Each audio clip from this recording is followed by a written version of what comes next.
النهارده راجع معاك موبايل في السلسله الاكثر شهره وشعبيه من شاومي وهو الريدمي 13 برو. 8 مميزات ما ينفعش يكونوا في موبايل اقل من 15-20 الف جنيه، وبالرغم من كده كانت التضحيه في 3 عيوب قابلوني معرفش يكونوا مؤثرين بالنسبه لك ولا لا. المميزات والعيوب بعد الانترو، كمل الفيديو للاخر عشان كل دقيقه فيها تفصيله مهمه جدا هتفرق معاك في تجربه الشراء. يلا بينا.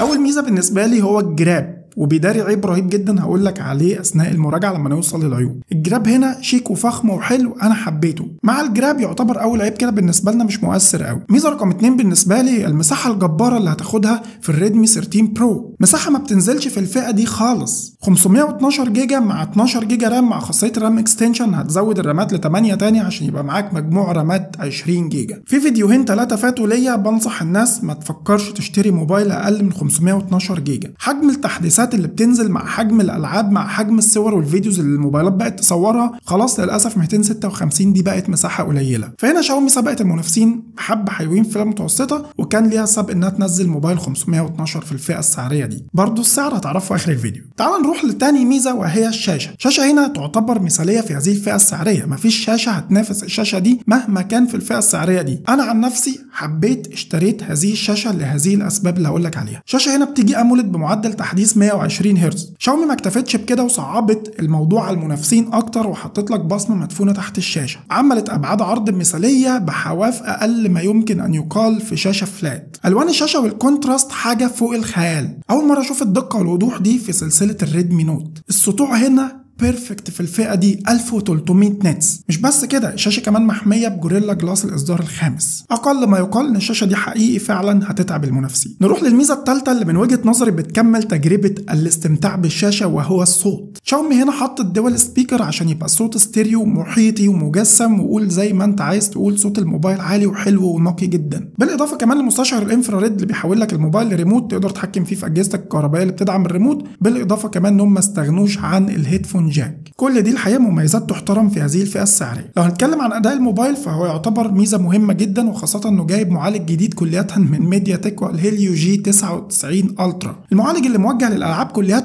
في هذه الفئه السعريه. هتقدر تلعب بابجي على الاتش دي ار جرافيك مع الالترا فريم ريت، هتاخد 60 فريم مستقرين جدا مع الشاشه الاموليد مع الصوت الاستيريو. كل دي حاجات بتخدم عليك في الجيم اثناء اللعب. لو هنروح على الاداء الخفيف فهنا الموبايل بيحتفظ باكبر قدر ممكن من التطبيقات في الخلفيه بدون ما يعيد تحميله لما ترجع تفتحه تاني. الدنيا ماشيه ستيبل جدا فوق ما تتخيل، وبالتالي الاداء لازم يكون نقطه تميز كبيره جدا لصالح الريدمي نوت 13 برو. خامس نقطه تميز تحسب للموبايل هي الكاميرات. الكاميرا الاساسيه بتيجي بمستشعر 200 ميجا بكسل بفتحه عدسه اف 1.7 مع كاميرا 8 ميجا بكسل الترا وايد مع كاميرا 2 ميجا بكسل ماكرو. كاميرات ادائها مميز جدا في اضاءه النهار، حرفيا تحس ان انت واخد صور بكاميرا احترافيه. على مستوى الالوان والحده والدايناميك رينج رهيب جدا. لوك الصوره لوك احترافي. كاميرا بالليل بتصور صور ممتازه جدا محتفظه بالتفاصيل، بالرغم من الصور بتكون منوره بشكل حلو جدا. يعني من الاخر الموبايل يعتمد عليه في خروجاتك الليليه. كاميرا السيلفي احترت في امرها فخليت جزء فيها في المميزات وجزء في العيوب. وخليني اقول لك ان كاميرا السيلفي بتيجي 16 ميجا بكسل فتحه عدسه اف 2.4.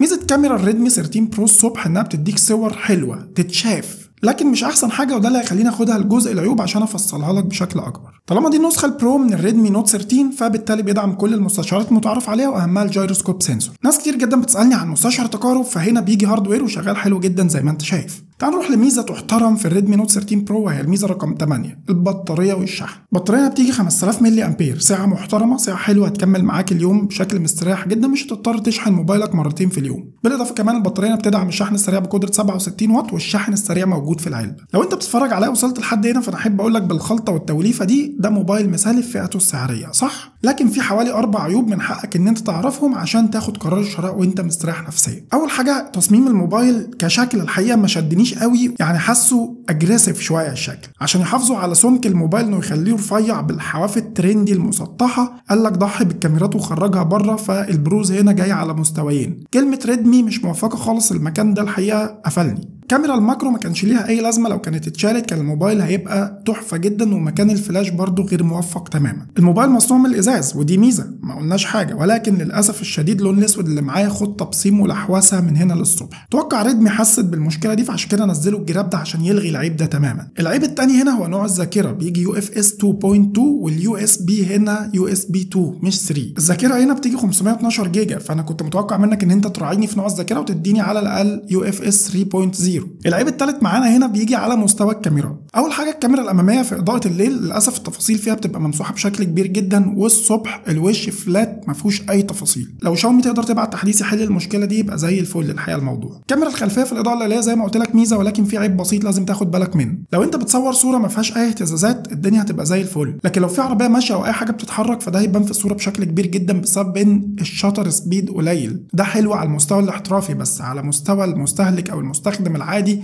ده هيضايقه. اتمنى برضو ان الصوره كانت تتعالج سوفت وير اكتر ما هي هاردوير، مع ان الهاردوير افضل واحسن، ولكن بتكلم على مستوى المستخدم العادي. اخر عيب معانا هو عيب في كاميرا الفيديو. اقصى كواليتي بتوصل لها بتصوير الفيديو في الريدمي نوت 13 برو هي 1080p 60 اطار في الثانيه. كنت اتمنى الحقيقه الموبايل يدعم لحد 4K. في ناس دلوقتي بتحب تصور 4K وبتهتم بده. انا عن نفسي ما بصورش 4K، بس انا بتكلم عن الباكج الكومبو بقى اللي شاومي كانت مقدمها لنا في الريدمي نوت 13 برو. انا متحمس جدا اشوف رايك في الكومنتات فما تحرمنيش منه. هل ده الموبايل مثالي بالنسبه لك في الفئه السعريه دي بالوجبه الكومبو؟ وبالمناسبه السعر كان 900 درهم، يعني حوالي 7000 8000 جنيه. لايك كلمتين بقى واشتراك في القناه وتفعيل زر الجرس، ده شيء يا لهوي على السعاده مش قادر اقول لك. سيبك في حفظ لو رعيته، وعلى لقاء باذن الله تعالى في فيديوهات كتير. سلام.